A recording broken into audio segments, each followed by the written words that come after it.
Russia's most feared new missile may not have shown its true power yet.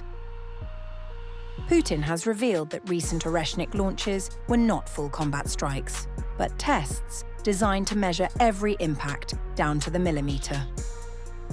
As Moscow studies the results and prepares future deployments, a chilling question emerges. What happens when the real strike comes?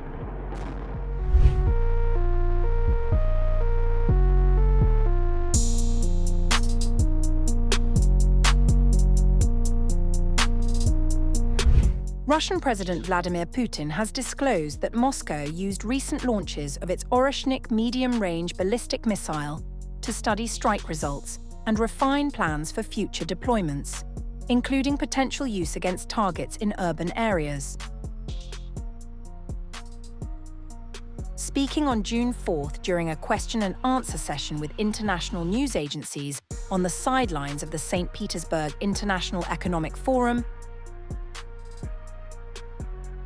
Putin discussed Russia's newest strategic missile system and its role in the war against Ukraine. Putin said the Oreshnik program differed from previous missile projects because it had not undergone traditional range testing before being introduced into combat conditions. This is somewhat different from what we did in the past before the conflict in the Ukrainian direction. What do I mean? After all, we tested similar systems at firing ranges, but we didn't test the Oreshnik. And that isn't combat use.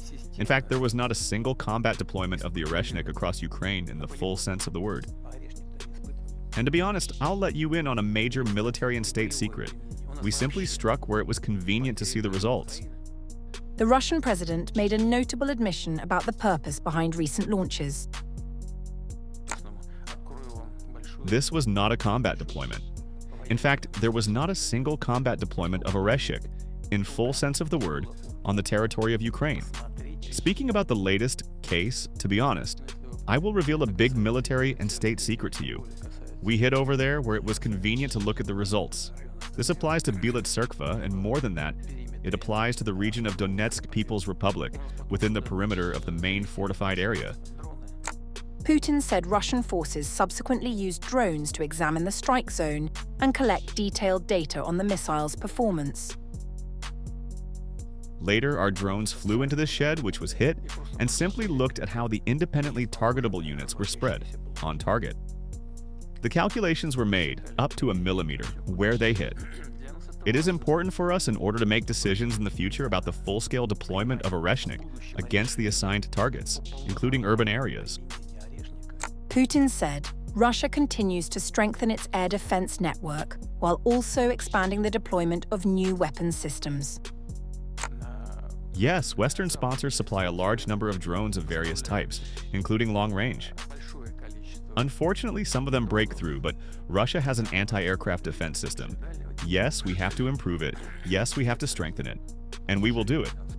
But Ukraine does not have such a system at all. There are just separate elements, but there is no system. There are Patriot, other systems, which are not enough, but there is no system. And the conflict will quickly come to its natural conclusion. As for our new systems, they are being deployed. This applies to Oreshnik as well. The comments come as Russia continues long-range missile and drone attacks across Ukraine.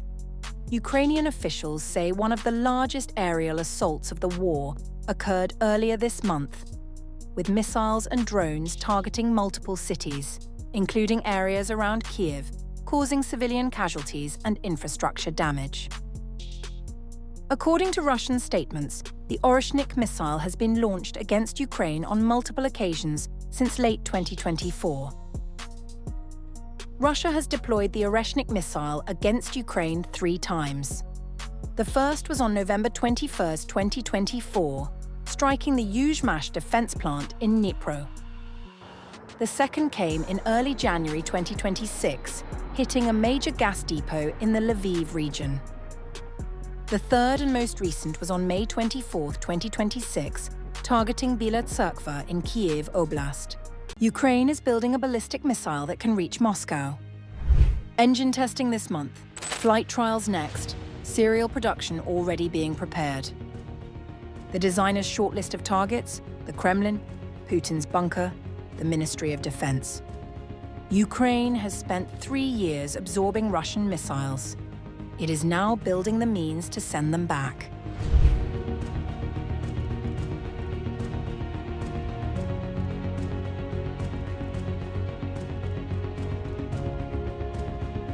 Ukraine may be moving closer to fielding a domestically developed ballistic missile capable of reaching Moscow. In an interview published with journalist Alessia Batsman, Firepoint co-founder Denis Steilerman said the Ukrainian defense company expects to complete engine testing this month before moving to flight trials of a new long-range missile. Unique footage from testing the new Ukrainian air defense system. Ukraine and Europe will have their own air defense system that no one can remotely turn off. How much will the Ukrainian equivalent of the Patriot cost? We will be able to conduct the first interceptions of our air defense ballistics this year. How can I find out everything at once? There is one way. This summer, Ukrainian ballistic missiles will fly to Moscow. They will destroy Putin's bunker, the Kremlin, and the Ministry of Defense. Ukraine has 2 options: learn to intercept Russian ballistic missiles and hit key targets in Moscow. Then an exchange is possible, the security of their infrastructure for ours. Russia is losing, which is why it intimidates the civilian population. According to Steilerman, the missile's airframe, guidance systems, and other critical components have already been completed, making engine validation the final major stage before launch testing. The company is simultaneously preparing for serial production rather than waiting for the testing phase to conclude. According to Steilerman, Firepoint plans to manufacture between 10 and 20 missiles for testing, with production potentially expanding once the system receives official approval from Ukrainian authorities. While operational targeting decisions would ultimately rest with Ukraine's military command, Steilerman suggested that strikes against symbolic targets in Moscow could serve as a deterrent against continued Russian attacks on Ukrainian cities and infrastructure. The announcement comes as Kyiv accelerates efforts to develop indigenous long-range strike capabilities amid a protracted war that has increasingly extended beyond the front lines. Separately, Firepoint is also working on a missile defense initiative known as Fraser, a joint Ukrainian-European project aimed at intercepting Russian ballistic missiles. The company says its FP7.X interceptor is capable of reaching speeds of up to 2,000 meters per second and uses infrared guidance to track incoming threats. On June 3rd, Firepoint announced what it described as a successful test flight of the FP7.X missile, releasing footage that showed a controlled maneuvering flight. Firepoint Chief Technology Officer Irina Terek said the project is intended to reduce Ukraine's dependence on foreign-supplied air defense interceptors at a time when shortages remain a persistent challenge. No matter how unrealistic and ambitious this goal may sound today, we are exerting all possible and impossible efforts to make it a reality as soon as possible, so that Ukraine can close its skies on its own. According to the company, European radar and command and control manufacturers are already participating in the Fraser project, with deployment timelines dependent on further integration with international partners. If successful, the parallel development of offensive ballistic missiles and indigenous missile defense systems would mark a significant expansion of Ukraine's domestic defense industrial capabilities as the war with Russia continues.